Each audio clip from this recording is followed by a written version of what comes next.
Hey everyone, welcome to my channel fiction addiction. चलिए अपने novel को शुरू करते हैं जिसका नाम है roses of snow. Last episode हमने छोड़ा था जब ईबो और सान ने अपनी फर्स्ट डेट को फाइनली रैप अप कर दिया था और वो लोग बारिश में भीग कर अपने घर आ गए थे। लेकिन घर आने से पहले वो अपने साथ एक नया मेहमान भी लेकर आए थे, एक ऐसा नया मेहमान जिसने बहुत ही जल्द सान से फ्रेंडशिप कर ली थी। और वो कोई और नहीं बल्कि एक ब्यूटीफुल सा किटन का बेबी था जिसे वो शूमा को देकर फाइनली अपने अपने रूम की तरफ बढ़ गए थे। अब उसके आगे कुछ देर के लिए दोनों अपने ही कमरे के बाहर खड़े हुए थे, एक ऑकवर्ड सी साइलेंस के अंदर। ये साइलेंस अब से पहले इतनी ऑकवर्ड नहीं लगी। इस पूरे बीते दिन के अंदर ये सबसे ऑकवर्ड साइलेंस थी। बीते 3 मिनट शायद पूरे दिन के घंटे पर सबसे ज़्यादा भारी थे। दोनों ही अपनी दुविधा में खड़े हुए थे, किसी को समझ नहीं आ रहा था क्या करना चाहिए। लेकिन जान ने तुरंत अपने माइंड को साइड किया और ईबो को स्ट्रेस ना देते हुए उसने अपना हाथ अपने डोर नॉब पर रखा और फिर अपनी चेयरफुल वॉइस में कहा गुड नाइट। हाँ माना अंदर से वो कितना भी ज़्यादा अपसेट साउंड कर रहा हो, डिसअपॉइंटेड हो या फिर बहुत कुछ क्रेव कर रहा हो, ईबो को हक करना चाह रहा हो, उसके रूम में जाना चाह रहा हो या कुछ भी हो XYZ, लेकिन इस वक्त जान शेयरिंग मूड में था। या यूँ कहूँ ईबो को दिखाने के लिए ही सही, उसकी एक मुस्कुराहट उसके चेहरे पर थी और आंखें ईबो की तरफ, जिससे वो उसने ईबो को अभी भी गुड नाइट कहा था। पर ईबो अपनी जगह से नहीं हिला था, लेकिन जान ने अपने कदमों को अपने रूम में बढ़ा लिया था, इस बात को अपने मन में रखा कि शायद उसे अभी और इंतज़ार करना पड़ेगा। सफ़र लंबा। पर इससे पहले कि वो दरवाजे को बंद कर पाता, एकदम से एक आवाज़ आती है, सान। और जैसे उस आवाज़ ने सान के पूरे शरीर को एकदम से रोक दिया हो, एक ठंडी सी लहर जैसे उसके मन में दौड़ गई हो और वो कुछ पल के लिए रुक गया। बिना ईबो की तरफ देखे हुए उसने जैसे मन में कहा हो, क्या कुछ पॉसिबिलिटीज़ हैं? नहीं, ऐसा नहीं हो सकता। शायद का गुड नाइट कह रहे होंगे। हाँ, यही बात होगी। ये मनाते हुए अपने मन को जान ने उसी मुस्कुराहट को बरकरार रखते हुए ईबो की तरफ देखते हुए कहा, क्या हुआ गा? कुछ भूल गए आप? लेकिन हुए वो ईबो को देख रहा था, पर ईबो का फेस कम्प्लीटली इमोशनलेस था, पर उसकी आंखें भी अब शांत पढ़ नहीं पा रहा था। ईबो शांत था और जान को ऐसे ही देख रहा था और जान समझ नहीं पा रहा था उसे क्या कहना चाहिए। ईबो का इस तरीके से उसे देखना उसको मन ही मन बहुत अजीब फील करा रहा था। वो ब्राउन गेज के नीचे एकदम से हल्का सा अनकंफर्टेबल हो गया था और वो अनकंफर्टेबलनेस उसके हाथों की बंधी हुई मुट्ठियों में साफ नजर आ रही थी और पसीना जो हल्का सा माथे पर आ गया था, क्योंकि वो उसे इतनी ज़्यादा इंटेंस गेज के साथ देख रहा था, इतनी इंटिमिडेटिंग गेज के साथ देख रहा था। कुछ देर के लिए भी ईबो ने कुछ नहीं कहा तो जान ने अब अपने रूम में से अपने आप को बाहर निकालते हुए फाइनली ईबो के पास जाते हुए कहा, कुछ हुआ है क्या? Everything is all right? ये कहते वक्त जान की आवाज़ एक बार फिर कांपी थी। 2 दिन में पहली बार जान की आवाज़ कांपी थी और ईबो को जैसे ये सुनकर जैसे होश आया हो, उसने अपनी पलकों को झपकाया जैसे उसने इतनी देर से नहीं झपकाया था। और इससे पहले कि जान कुछ और कह पाता या पूछ पाता, उसने तुरंत एक लफ्ज़ में या एक सांस में अपनी बात को कहकर ख़त्म किया, जान अपने रूम में जाओ, अपने कपड़े लेकर आओ और हम इसी रूम में सोएंगे, जल्दी से आओ। ये कहते के साथ ही ईबो ने अपना दरवाज़ा खोला और तुरंत बिना जान को मौका दिए हुए वहाँ से रफू चक्कर हो गया। और जान वहाँ पर कुछ देर के लिए ऐसे ही खड़ा रहा जैसे कि मान लो बहुत सारी हवाओं के थपेड़े उसके गाल पर लगे हों और वो समझ ही नहीं पाया हो कि उसके साथ हुआ क्या। I mean seriously man, what happened to you? यही सारा सवाल जान का दिमाग उस वक्त चीख कर कह रहा था। लेकिन एक चीज़ थी जिसने जान के दिल की धड़कनों को बढ़ाया था, क्योंकि जो शब्द अब जान के मन में रजिस्टर हो रहे थे वो एक एक कर जैसे प्ले हुए हों स्लो मोशन में। ईबो के जो शब्द जो ईबो भी फुल स्पीड में क्या था वो अब जान के माइंड में स्लो मोशन में जैसे प्ले हो रहे थे। जान अपने रूम में जाओ, कपड़े लेकर आओ और हम लोग इसी रूम में सोएंगे एक साथ। हाँ यही कहा गाने, यही कहा ना, यही कहा गाने। ठीक है, साथ ही जान ने तुरंत अपने मुंह को बंद किया कि इससे पहले कि वो चीख पड़े और तुरंत अपने कदमों को बढ़ाता वो अपने कमरे में लेके गया, अपना दरवाज़ा बंद किया और अपने आप को वहीं दीवार से सटाकर लगभग चीखते हुए कहा, गाना सच में ये कहा। ठीक है, कर वो बेवकूफ़ों की तरह, सिली की तरह एकदम से उछलने लग गया था और उसकी तेज आवाज़ कहीं ना कहीं ईबो भी उस कमरे में सुन सकता था।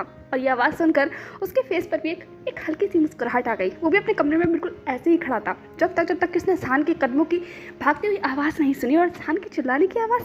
अब जाकर ईबो का वो ठंडा पड़ा शरीर हल्का सा हरकत में आया था, क्योंकि उसे खुद भी नहीं पता था कि वो बाहर क्या बकवास कर आया और कितनी जल्दी यहाँ भाग कर अपने रूम में आ गया। जैसे कि उसे डर हो कि वो 1 सेकंड और वहाँ रुका तो शायद क्या, उसे खुद भी नहीं पता, उसे सच में नहीं पता। लेकिन अब जान की आवाज़ सुनकर वो रिलीफ था, वो अच्छा महसूस कर रहा था। और कुछ देर के लिए वो जहान की ऐसी ही चीखती खिलखिलाती हंसती मुस्कुराती आवाज़ को सुनता रहा, और जहान की आवाज़ की वो खनक कहीं ना कहीं इबो की बॉडी के अंदर भी एक वार्मनेस को दौड़ा रही थी। और वहीं दूसरी तरफ जहान का हाल तो ऐसा था जैसे कि एक किसी फेरी लैंड के अंदर कोई प्रिंस पहुंच गया, और वो प्रिंस बस सब कुछ पाना चाहता है। जैसे वो इस वक्त किसी बहुत ही ठंडे गुदगुदे बादलों के ऊपर है, और वो बादलों में से आती हुई हवा उसे बहुत बहुत सुकून पहुंचा रही है। ऐसा ही महसूस करते के साथ ही उसने अपनी पूरे बॉडी को अपने उस फ्लफी से कम्फी से बेड के ऊपर छोड़ दिया। वो पूरे मैट्रेसेस के ऊपर रोल हो रहा था और सिर्फ एक ही बात बड़बड़ा रहा था, मैं काका के पास जा रहा हूँ, मैं काका के रूम में जा रहा हूँ, उन्होंने मुझे बुलाया है, उन्होंने मुझे बुलाया है, उन्होंने मुझे बुलाया, हाँ हाँ हाँ बुलाया है, बुलाया है। ये कहकर वो बिल्कुल किसी बेवकूफ़ों की तरह साउंड कर रहा था। लेकिन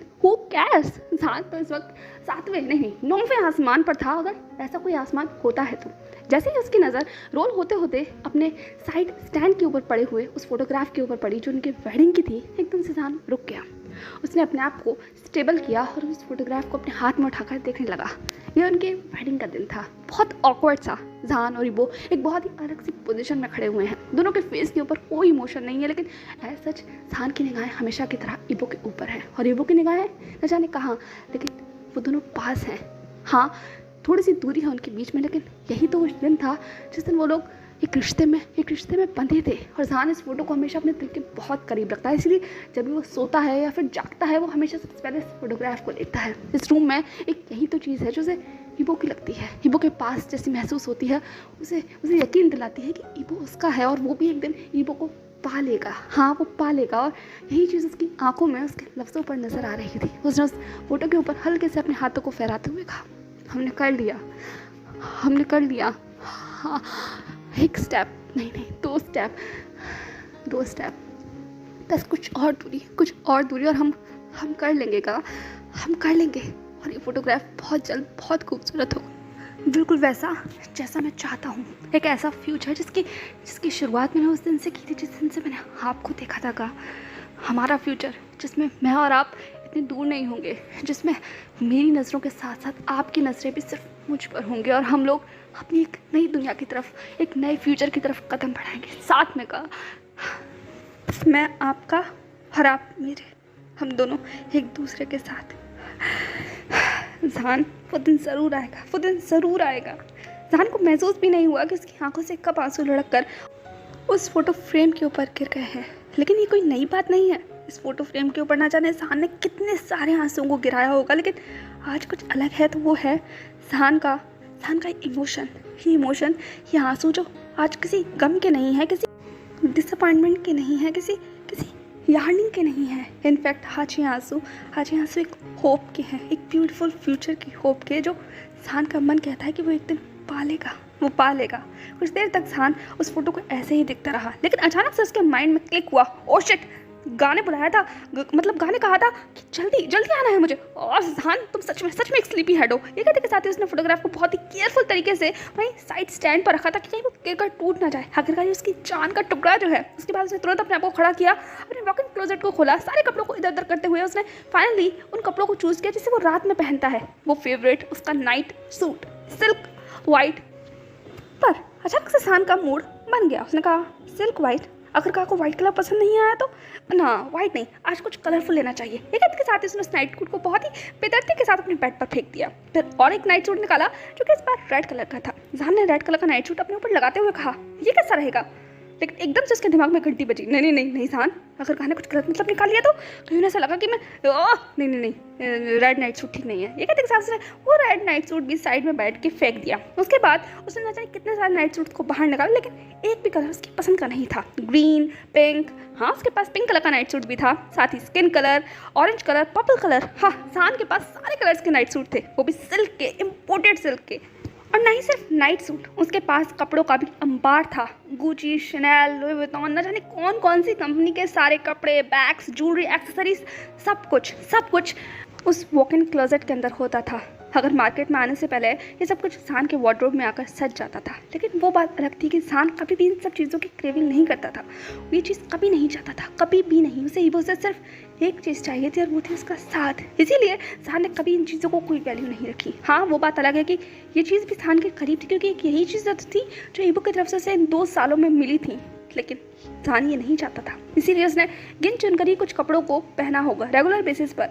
और उसके नाइट सूट जिन्हें वो अभी बेतरतीब से फेंक रहा है, ये वो नाइट सूट है जो जान ने छुए तक नहीं है। लेकिन आज वो सारे कलर्स को निकाल कर देख रहा है कि कोई उसे एक ऐसा कलर मिल जाए जो आज की रात के लिए, उन दोनों की रात के लिए सूटेबल हो, ज़्यादा वाइब्रेंट ना हो, सिड्यूसिंग, अप्रोचिंग या कोई गलत मैसेज देता हुआ कलर ना हो। एक ऐसा कलर हो जो उन दोनों का कलर हो, एक ऐसा कलर हो जो बस जान को क्यूट, अडोरेबल और सबसे बड़ी बात एक फ्लफी सा फील दे। और यही चीज़ जान ढूंढ रहा था, एक ऐसा नाइट सूट जो जान को प्योर दिखाए, बेशक उसके माइंड में कितने ही इम्प्रॉपर और इम्प्योर थॉट्स चल रहे हों। और फाइनली सारे नाइट सूट को या यूँ कहो पूरे कबर्ड को इधर से उधर ऊपर से नीचे करने के बाद उसे एक कलर मिल गया था, और वो शायद जान का फेवरेट कलर था, ब्लैक कलर, जिसके अंदर रेड कलर की स्ट्राइप्स थी।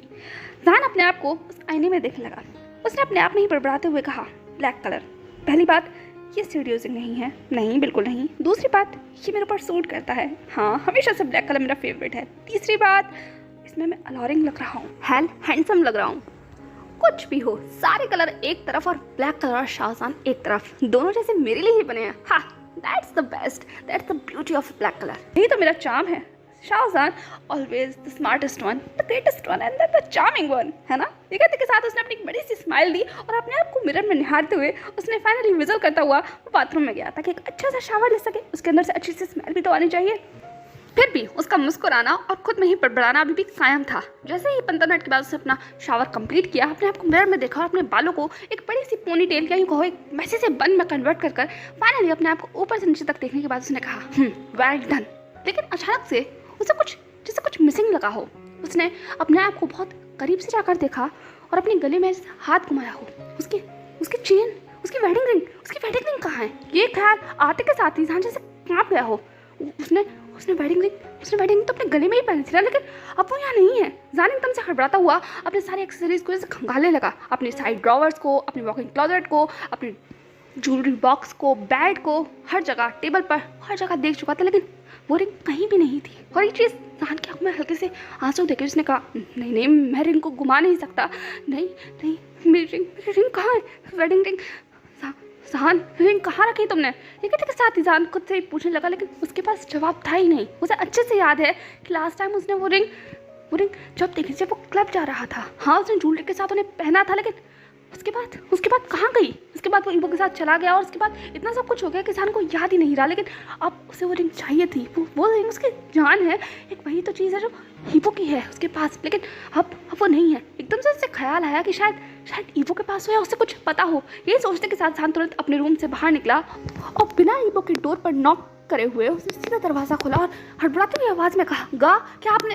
पर इससे पहले कि वो कुछ भी कह पाता, वो सामने का दृश्य देखकर साइलेंट हो गया था। और उसको देखकर सामने वाला शख्स भी एकदम से कांप कर जैसे अपनी जगह पर स्टंट हो गया हूँ। और दोनों एक दूसरे को बहुत ही ऑकवर्ड या यूँ कहो स्टंट केस के साथ देख रहे थे, क्योंकि माहौल ही कुछ ऐसा था। क्योंकि ईबो अभी भी एक हॉट शावर लेकर आया था और वो सोच रहा था कि वो बाहर जाकर अपना नाइट सूट पहनेगा, जैसे कि वो रोज़ पहनता है। इसीलिए वो सिर्फ अभी अपने टॉवल के अंदर था जो कि उसकी वेस्ट के अराउंड लिपटा हुआ था और ऊपर से नीचे तक सिर्फ उसने कुछ भी नहीं पहना था। उसकी मस्कुलाइन बॉडी बहुत ही रेडिएंट लग रही थी, क्योंकि हॉट शावर की वजह से उसकी पूरी स्किन इस वक्त एक शाइन दे रही थी। और ऊपर से उसके वो भीगे बाल जो कम्प्लीटली उसके फॉरहेड और उसके नेक के अराउंड चिपक गए थे, और ये चीज़ उसे और ज़्यादा हैंडसमली और मैनली बना रही थी। वो एकदम से बहुत स्टनिंग लग रहा था। और ऊपर से जान का एकदम से हड़बड़ाते हुए उसके रूम में आना उसे एकदम से चौंका गया, और दोनों एक दूसरे को इस तरीके से देख रहे थे। पर जब तक कि ईबो को अपनी बॉडी के ऊपर एक बहुत ठंडी सी हवा का झोंका महसूस नहीं होता। अब उसे रियलाइज़ हुआ था कि वो जान के सामने किस पोजीशन में है और वहीं दूसरी तरफ जान उसे किस तरीके से देख रहा है, क्योंकि जान के लिए तो एक कंप्लीट शॉक था, एक शॉक जिससे वो कभी उभरना नहीं चाहता था। वो खुद महसूस कर पा रहा था कि हाँ, वो शेमलेसली ईबो की बॉडी को क्लियर कर रहा है, या यूँ कहो उसके मन में प्रॉपर थॉट्स भी आ रहे हैं और उसका गला सूख भी रहा है। कुछ इमेजिन भी कर रहा है अपने हाथों को उन 6 पैक एब्स के ऊपर, उस नेक के ऊपर, उन बालों के अंदर जो भीग कर ईबो के माथे से चिपक रहे हैं, उन आंखों के अंदर जिनमें एक इंटेंसिटी है, उन लिप्स के ऊपर। नहीं जान बहुत कुछ सोच चुका था, लेकिन एकदम से उसने अपने सारे थॉट्स को साइड किया और अपनी आंखों को दूर करते हुए कहा, आई एम सॉरी गा। और दूसरी तरफ ईबो भी एकदम से पलट गया था। उसने अपने क्लोजेट में जल्दी से रोप निकाला और अपनी तुरंत वेस्ट पे टाई करते हुए कहा, जान ने कहा, आई एम सॉरी गा। ईबो ने कहा, कोई बात नहीं, तो तुम पीछे मुड़ सकते हो। जान ने थोड़ी एम्बैरसिंगली ईबो की तरफ देखते हुए कहा, आई एम रियली सॉरी का, मुझे सच में नहीं पता था। ईबो ने कहा, कोई बात नहीं, कहो क्या हुआ। कुछ कुछ हुआ है क्या? इतना ज़्यादा घबराए हुए क्यों हूँ? जान को एकदम से याद आया कि वो यहाँ आया किस लिए था, इसीलिए उसे थोड़ा अपने कदमों को आगे बढ़ाते हुए अपनी उसी डरी हुई आवाज़ में कहा, क्या आपने मेरी वेडिंग रिंग देखी है? ये सवाल पूछते वक्त जान कितना ज़्यादा डरा हुआ था, उससे कितना शेम फील कर रहा था खुद के ऊपर। ये शायद उसे ही पता था, क्योंकि वेडिंग रिंग को घुमाना जान ये अफोर्ड नहीं कर सकता। और इबो उसके बारे में क्या सोचेगा? वो कितना केयरलेस पर्सन है जो उसने अपनी वेडिंग रिंग में घुमा दिया। इबो ने कहा, तुम्हारी वेडिंग रिंग? जान ने कहा, आई नो मुझे पता है कि आपको नहीं पता होगा, लेकिन फिर भी कम वो मिल नहीं रही है, मुझे नहीं पता कहाँ चली गई? क्या वो खो गई का? I am sorry, I really sorry, मैं जानबूझ कर नहीं किया ये बस। पर इससे पहले कि जान और ज़्यादा स्ट्रेस आउट होता, एकदम से इबो आगे आया। उसने जान की तरफ देखते हुए कहा, hey calm down, breathe, okay, it's not a big deal. इबो के वर्ड्स एकदम से मैजिक की तरह काम किए थे। जान ने अपनी आंखों को बंद किया, एक लंबी सांस ली, लेकिन फिर अगले ही पल उसने कहा, it's a big deal, it's my wedding ring, मैं उसे ऐसे नहीं घुमा सकता, वो मेरे लिए बहुत इंपॉर्टेंट है, वो बहुत ज़्यादा, आप नहीं समझ सकते। ये कहते वक्त जान की आवाज़ में वो सिंसियरिटी, उसकी आंखों में वो ईगरनेस, वो इम्पोर्टेंस साफ नजर आ रही थी। और ये चीज़ इबो को पढ़ते के साथ ही एक बहुत अजीब सी फीलिंग हुई मन में। उसके मन में जैसे एक बात गूंज गई, और जान ने कही थी वो मेरे लिए इम्पॉर्टेंट है। हाँ, वो इम्पॉर्टेंट है। और कुछ देर के लिए जान को ऐसे ही देखता रहा। उन दोनों से रिश्ते से जुड़ी हुई वो चीज़ सिर्फ जान के लिए ही नहीं, इबो के लिए भी बहुत इंपॉर्टेंट है। इसीलिए जब से इबो ने उसे पहना है, उसने भी उसे खुद से दूर नहीं किया है। हाँ, वो बात अलग है कि वो हमेशा उस चीज़ को खुद से छिपा कर रखता है, सबसे छिपा कर रखता है। और अगर उसे कुछ हुआ या खो गई, तो शायद उसका भी हाल बिल्कुल ऐसा ही होगा जैसे जान का है। हाँ, उसके एक्सप्रेशन इतने ज़्यादा रीडेबल नहीं होंगे, लेकिन वो भी फील तो करेगा ही। लेकिन अभी जान की ऐसी हालत देखकर उसके मन में एक वार्मनेस आ गई थी। लेकिन अगले ही पल उसने अपने सारे थॉट्स को साइड करते हुए कहा, मेरे पास है। इबो के 2 वर्ड थे, एकदम से जान जैसे कंप्लीटली रिलैक्स हो गया। उसने एक लंबी सांस ली और अपने सर को लगभग नीचे झटकते हुए कहा, थैंक गॉड, मुझे लगा मैंने उसे खो दिया गा। आपके पास है, प्लीज़ मुझे दे दीजिए, मुझे वो चाहिए, प्लीज़। ये कहते वक्त जान प्लीड कर रहा था। इबो ने कहा, रुको मैं लाता हूँ। ये कहते के साथ ही वो अपने वॉक इन क्लोजेट की तरफ गया और अपना वो स्पेशल ड्रॉवर खोला, जिस ड्रॉवर के अंदर वो हमेशा अपनी सबसे इंपॉर्टेंट और प्रीशियस चीज़ें रखता है। उसमें बहुत सारी चीज़ें थी, और उन्हीं चीज़ों के बीच में जान की वो चेन थी, रिंग के साथ। हाँ, इबो को याद है कि उसने उसे पुलिस स्टेशन से लिया था। वो बात अलग है, वो उसे जान को देना भूल गया, लेकिन अभी इबो के पास सिक्योर है। इबो ने उसे निकाला और जान की तरफ आगे बढ़ाते हुए कहा, यही है ना? जान ने कहा, हाँ यही है। ऑफ कोर्स, आप तो जानते ही हो ना, आपके पास भी तो सेम ही है। कहते हुए जान ने इबो को टीज किया। इबो ने कहा, वैसे तुम्हारी और भी एक्सेसरीज खोई है, इसके बारे में कुछ पता है? जान ने उस रिंग को इबो के हाथ से लेते हुए कहा, वो इम्पॉर्टेंट नहीं है गा, ये इम्पॉर्टेंट है। अगर इससे कुछ भी हो जाता ना, तो आई स्वेयर मुझे अभी हार्ट अटैक आ जाता। हाँ, ये सच में मेरे लिए इम्पॉर्टेंट है। ये कहते के साथ जान ने अपनी उस चेन को खोला और उसे पहनने की कोशिश करने लगा, लेकिन शायद उसके बालों के उस मैसी बन की वजह से वो चेन टाई नहीं हो पा रही थी। और उसके स्ट्रगल को देखते हुए इबो ने थोड़ा हेजिटेट होते हुए, लेकिन फिर भी अपने मन को मनाते हुए फाइनली कह ही दिया, क्या मैं कोशिश करूँ? जान इबो की ये बात सुनकर एकदम से रुक गया। वो एकदम से इबो को देखने लगा। उसने कहा, क्या आप? इबो ने कहा, मैं आए। ये कहते हुए इबो जान के पास एक कदम आगे बढ़ाया था। जान ने तुरंत अपना सर नोट करते हुए कहा, यस प्लीज़ मेरी हेल्प कीजिए ना। ये कहते के साथ ही उसने उस ट्रेन को वहीं रोक लिया और इबो एकदम से जान के पीछे आ गया। उसने बहुत ही सिक्योरली जान के हाथों से उस चेन को लिया। इबो को वो टच अपने ऊपर महसूस होते के साथ ही जान की पूरी बॉडी लिटरली शिवर कर गई थी, लेकिन वो शिवर जान को एक मीठी सी मुस्कुराहट दे गया। उसके चेहरे पर वो मुस्कुराहट आ गई, लेकिन उसने अपना सर तुरंत झटक दिया और इबो ने बहुत ही सॉफ्टली उस चेन को जान के गले में टाई कर दिया था। और जान की पूरी रेड पिंक हो गई थी और उसकी ईयर्स भी, और ये चीज़ इबो को भी दिखाई दे रही थी। उन लोगों की इसके हल्की सी टच हुई थी, लेकिन वो एक बहुत इंटिमिडेटिंग पोजीशन, थोड़ा सा ही सही पर एक इंटीमेट टच था, जिसने दोनों के ही मन में एक घंटी सी बजा दी थी। लेकिन फाइनली जैसे ही वो चेन टाई हो गई, जान ने कहा, थैंक यू सो मच। इबो ने कहा, कोई बात नहीं। हाँ, उसके बाद उसने कहा, तुम यहाँ वेट करो, मैं ज़रा ड्रेसअप होकर आता हूँ। जान ने कहा, इसके बाद इबो अपने बाथरूम में चला गया अपना सो कॉल्ड नाइट सूट पहनने के लिए, और जान बस पूरे रूम को निहारने लगा। ये रूम जान इसमें बहुत ही कम आया होगा, मुश्किल से 1 या 2 बार, क्योंकि जान जानता था कि इबो को कभी भी अपनी प्राइवेसी के अंदर किसी का आना पसंद नहीं है। इसीलिए जान भी इस चीज़ का ख्याल रखता था कि वो इबो के कमरे में ज़्यादा ना आए। सिर्फ इबो की पर्सनल मेड ही थी जो उसके कमरे में आती थी और उसकी साफ़ सफाई करती थी। लेकिन आज जान इस कमरे में है, नहीं उनके कमरे में है।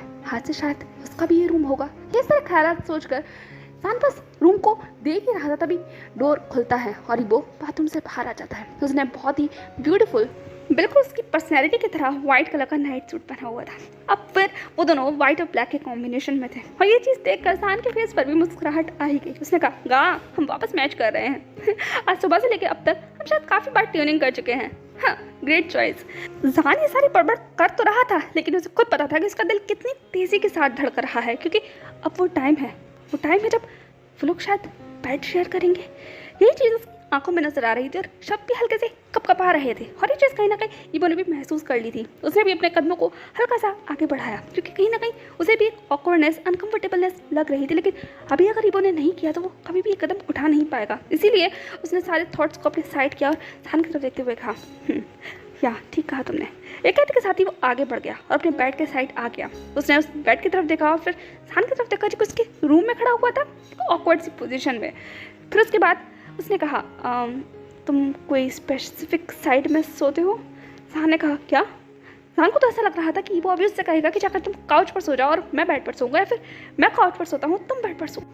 और जान ने अपने मन में सोच भी लिया था कि जैसे ही वो ये बात कहेगा वैसे ही जान उससे कहेगा, गा आपका बेड बहुत बड़ा है और अगर आपको प्रॉब्लम होगी तो मैं बिल्कुल कोने में सो जाऊंगा, आपको बिल्कुल भी टच नहीं करूंगा। लेकिन यहाँ तो खुद लान वांगी वो उसे ऑफर दे रहा है और जान की क्या मजाल कि वो इस चीज़ से खुद को दूर करे। इसीलिए उसने ऑकवर्ड से मुस्कुराहट देते हुए कहा, गा मेरी कोई स्पेसिफिक साइड नहीं है, मैं किसी भी साइड पर सो जाता हूँ, आप जो लेना चाहें वो आप ले सकते हैं। हाँ, I am okay with all. बाकी अंदर से उसका मन चीख चीख कर कह रहा था कि जान अपनी बकवास बंद कर, क्योंकि तुझे भी पता है कि तू पूरे बेड पर किस तरीके से सोता है, बिल्कुल स्पाइडर की तरह, ऑक्टोपस की तरह तू पूरे बेड के ऊपर फैल जाता है। और वही तेरे साथ आज रात को होगा, लेकिन आज तुझे कंट्रोल करना होगा। तुम ये नहीं कर सकते, वरना का तुम ऐसे क्या देखेंगे, क्या सोचेंगे, सच में एम्बेरसमेंट का सीन हो जाएगा। नहीं जान, तुम ऐसा नहीं कर सकते। यही सोचकर जान अपने आप को मना रहा था। फाइनली इबो ने कहा, ओके तो मैं राइट साइड पर सोता हूँ, तुम लेफ्ट साइड पर, okay. And what about blanket? क्या तुम चाहते हो कि मैं एक न्यू ब्लैंकेट निकालूँ तुम्हारे लिए? ये कहते वक्त इवो जान की तरफ देख रहा था। वो कितना ज़्यादा ऑकवर्ड साउंड कर रहा है ये वो खुद जानता था, और कहीं ना कहीं जान भी, कि ये कॉन्वर्सेशन थोड़ी सी तो ऑकवर्ड थी ही दोनों के बीच में। दोनों को ही नहीं समझ आ रहा था कि इस सारी कॉन्वर्सेशन को आगे कैसे ले जाना चाहिए, क्योंकि हाँ, वो लोग फर्स्ट टाइम बेड शेयर कर रहे थे एक दूसरे के साथ। एक बहुत बड़ा स्टेप था दोनों के ही रिलेशनशिप के लिए, लेकिन डैम उन्हें तो करना ही था। इसलिए जान ने कहा डोंट वरी, हम लोग एक ही ब्लैंकेट को शेयर कर लेंगे, अगर आपको कोई प्रॉब्लम ना हो तो। जान ने बात बहुत धीमे से कही थी, बाकी उसका दिल बहुत तेज़ी के साथ धड़क रहा था। वो भी एकदम से चुप हो गया। उसने उस ब्लैंकेट की तरफ देखा, उस बेड की तरफ देखा, और फिर थक हार कर उसने जान की तरफ देखा। फिर अपने आप में जैसे खुद को मनाया हो, और फिर फाइनली उसने कहा, ओके ठीक है, हम शेयर करेंगे। जान ने वो चार्मिंग सी मुस्कुराहट दी और उसके बाद वो अपनी साइड पर आकर लेट गया। दोनों के बीच में एक अजीब सी शांति थी, बिल्कुल शांति। दोनों छोर पर लेटे हुए थे और दोनों के बीच में एक इनविजिबल सा बॉर्डर था। दोनों की धड़कनें बहुत तेज़ थी और हाथ पांव बिल्कुल बंधे हुए थे, सधे हुए कि गलती से भी एक दूसरे को छू ना ले। लेकिन कितनी देर तक वो लोग इस पॉस्चर को मेंटेन कर सकते हैं? आखिरकार दोनों ने करवट ली, लेकिन एक दूसरे की तरफ नहीं, एक दूसरे से बिल्कुल उलट। दोनों एक दूसरे की तरफ पीठ कर लेटे हुए थे कि शायद अब तो उन्हें नींद आ जाए। लेकिन मजाल है कि जो नींद उन्हें आज आ जाए, क्योंकि ऑकवर्डनेस हर बीतते सेकंड के साथ बढ़ रही थी। लगभग ऐसे ही 15 से 20 मिनट गुजर गए। दोनों में से किसी ने भी कुछ नहीं कहा, लेकिन उनका टॉस एंड टर्न्स जारी था। फाइनली जान ने इस चीज़ को गिव अप करते हुए इबो से बहुत धीमी आवाज़ में कहा। इबो ने कहा जान ने कहा, क्या आप सो गए? इबो ने कहा, नहीं, क्या हुआ, सब कुछ ठीक तो है? लेकिन एक साथ इबो फाइनली जान की तरफ मुड़ गया था और जान पहले ही इबो की तरफ देख रहा था। दोनों एक दूसरे को ऐसे ही देखते रहे। क्या उन्होंने कभी सोचा था कि उनका रिश्ता आज यहाँ तक आ जाएगा? लेकिन आज यहाँ है, एक दूसरे के आमने सामने। जान ने कहा, थैंक यू का। इबो एकदम से चौंक गया, या यूँ कहो थोड़ा सा फ्रोंड हो गया। उसने कहा, मैंने तुमसे कितनी बार कहा है जान, हमारे बीच थैंक यू सॉरी नहीं होना चाहिए, प्लीज़ मत कहा करो। और किस चीज़ के लिए थैंक यू?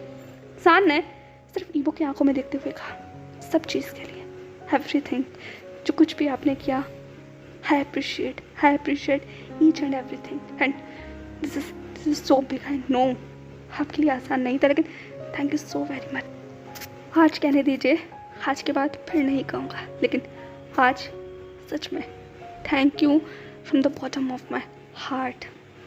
ईबो जहान को सिर्फ ऐसे ही देखता रहा। उसे नहीं पता था उसे क्या जवाब देना चाहिए और शायद कोई जवाब था भी नहीं इस चीज़ का, इसीलिए दोनों एक दूसरे को ऐसे ही देखते रहे। फिर अचानक से एक बिजली बहुत तेज़ी के साथ कड़की थी।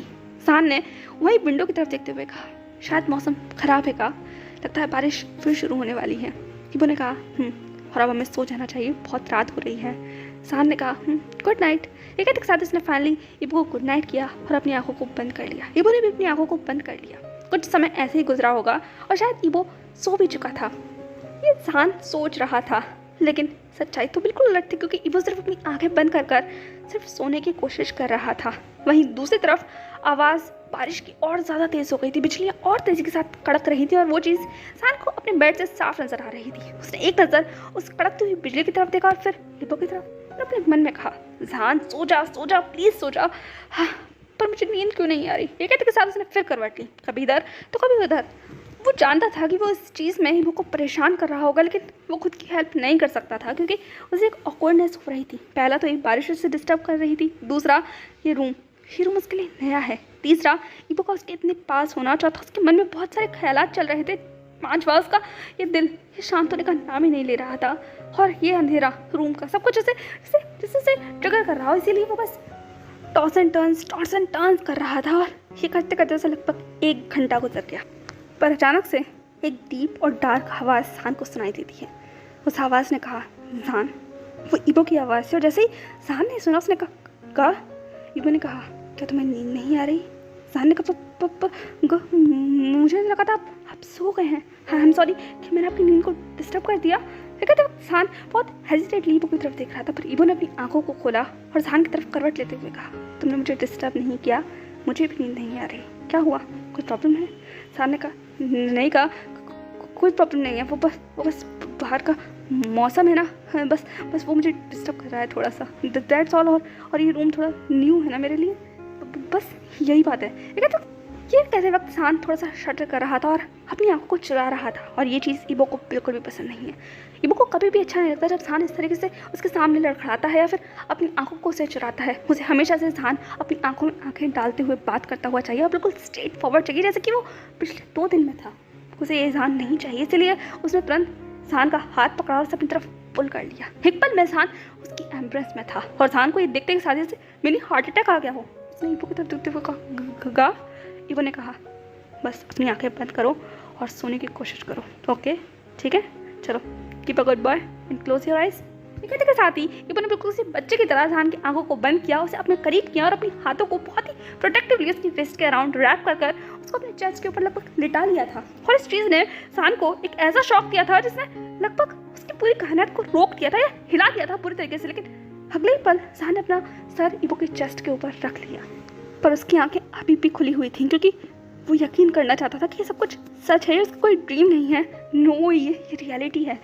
और ये चीज़ चीख कर ईबो की धड़कनें कह रही थी, जो जहान उसकी चेस्ट के ऊपर से सुन सकता था। ईबो से आती हुई वो ब्यूटीफुल सी वो सैंडलवुड की सेंट जो उसके पास से आ रही थी, जहान उसे महसूस कर सकता था। और वो वार्मनेस जो उसकी बॉडी से आ रही थी, जिस तरीके से ईबो ने उसे ग्रैब किया था, ये सब कुछ रियलिटी है। और जहान के फेस के ऊपर एक स्माइल आ गई। लेकिन अगले ही पल ईबो ने अपनी आवाज़ में कहा, जहान सोने की कोशिश करो, कम ऑन, और सुबह हमें जल्दी उठना है, ओके। ये कहते के साथ जहान ने तुरंत कहा गुड नाइट का।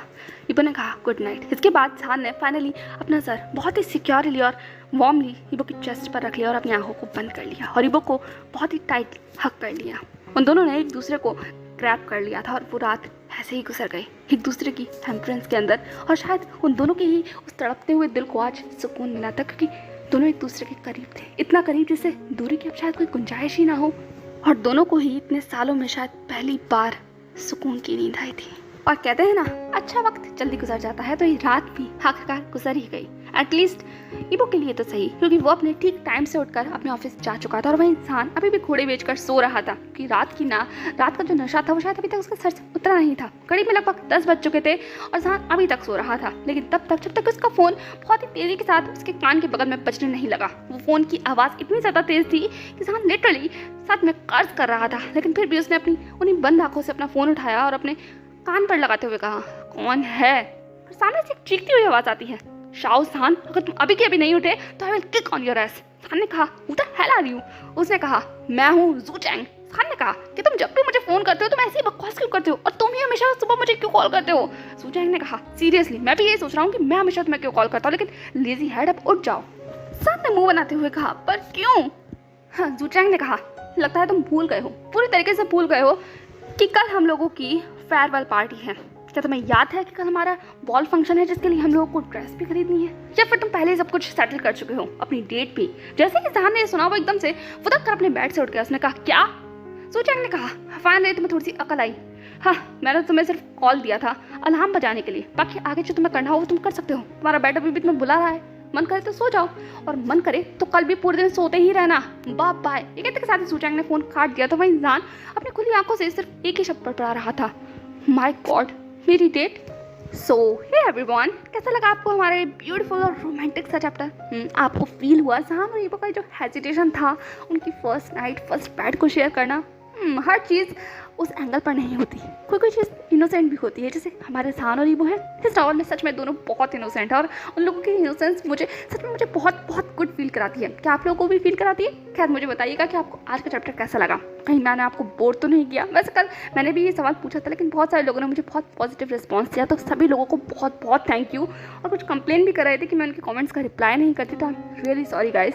2 वीडियोज़ को रिकॉर्ड करना होता है दोनों चैनल्स पर और फिर दोनों को हैंडल करना होता है, एडिटिंग करना होता है, बहुत टाइम चला जाता है, इसीलिए मैं बस रिप्लाई नहीं कर पाती, लेकिन सबके कमेंट्स पढ़ती हूँ क्योंकि आपके कमेंट्स ही हैं जो मुझे मोटिवेट करते हैं कि मैं चैप्टर को लिखूँ, लेकर आऊँ और आपके सामने। So thank you very much. और मुझे ज़रूर बताना कि आपको आज का चैप्टर कैसा लगा। ओके, ये इनोसेंट सा ब्यूटीफुल सा रोमांटिक सा चैप्टर कैसा लगा आपको? और क्या आप में से भी कोई जहान की इमोशंस को फील कर सकता है जब उसके नाइट सूट सिलेक्शन के लिए जो सब कुछ उसने ड्रामा किया था?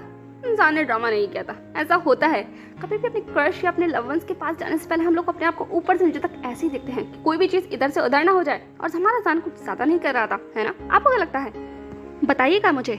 और हाँ, क्या जहान फाइनली इस सवाल का जवाब ढूंढ पाएगा? उसकी डेट, और ये डेट आखिर क्या भूचाल लेकर आती है जहान और ईबो की ज़िंदगी में? क्या किसी के पास कोई आइडिया है? ओके, अगर आइडिया हो तो मेरे साथ कमेंट सेक्शन में शेयर करना। बाकी मिलते हैं नेक्स्ट पार्ट में। बाय।